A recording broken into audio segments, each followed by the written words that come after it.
चांगलं कुणी करत असेल तर त्याला गालबोट लावण्याचा प्रयत्न क्षुद्र मनोवृत्तीचे लोक करत असतात. एखाद्या व्यक्तीनं खूप चांगली नवीन गाडी घेतली, जाता जाता त्या गाडीवर ओरखडा उडायचा.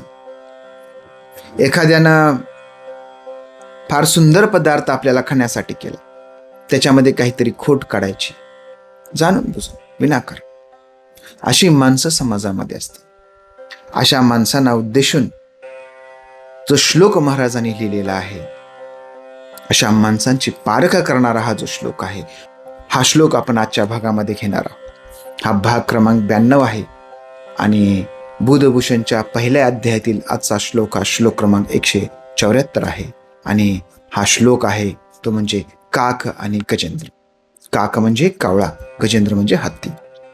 कावळा हा क्षुद्र मनोवृत्तीचं रूप दर्शवतो, तर गजेंद्र म्हणजे हत्ती. हत्ती हा संभाजी महाराजांना अतिशय प्रिय होता, त्यामुळे हत्तीला महाराज नेहमीच मोठा दर्जा देतात.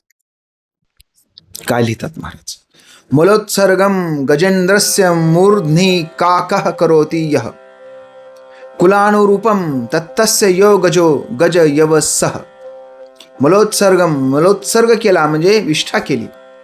मूर्ध्नि काक, कावळ्यानं विष्ठा केली. करोति यः, कुठं केली?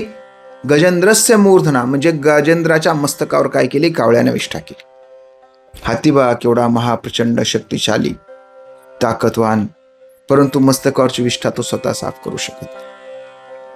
महाराजात कुलानुरूप ततस्य यो गजो गज यवसः. मग ती विष्ठा साफ करता येते, अनेक दिवस ती कदाचित तशीच राहून जाते, तिथे त्याचा डाग पडतो.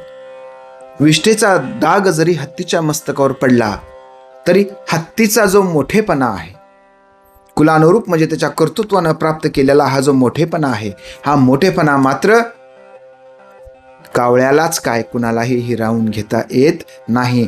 हत्ती हा हत्तीच असतो. हत्तीवर कावळ्यानं विष्ठा केली म्हणून हत्तीचं नुकसान होत नाही, किंबहुना त्याच्या सौंदर्याला कुठलेही गालबोट लागत नाही. जेव्हा लोक बघतील तेव्हा अर्थातच कोणाला बोलतील? कावळ्याला बोलतील. आपल्या आसपासही अशी माणसं असतात. आपण जेव्हा एखादं काही भव्य दिव्य करण्याचा संकल्प करू तेव्हा त्यावर कावळ्यानं विष्ठा केल्याप्रमाणे याचा काय उपयोग, हे करून काय होतंय, आतापर्यंत कुठं काय झालंय ते आता होणार आहे, अशा पद्धतीनं गालबोट लावणारी माणसं असतात. केल्यानंतर मात्र हेच माणसं म्हणतात, मी अगोदरच म्हणत होतो की करायला पाहिजे होतं. जरी असं असलं तरी आपण हत्तीच्या चालीनं चाललं पाहिजे. कुणाला काय वाटतं याचा विचार न करता आपल्या अंतःकरणाला समाधान देणाऱ्या गोष्टी आपण केल्या पाहिजेत. जसं कावळ्याने विष्ठा केली म्हणून हत्ती थांबत नाही, हत्तीला त्याचा काही फरकही पडत नाही. हत्ती तो हत्ती.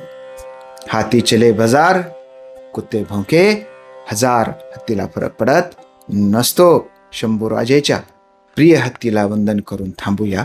भेटूया पुढच्या पॉडकास्टमध्ये, पुढच्या भागामध्ये. तोपर्यंत जय शहाजी, जय जिजाऊ, जय शिवराय, जय शंभूराजे.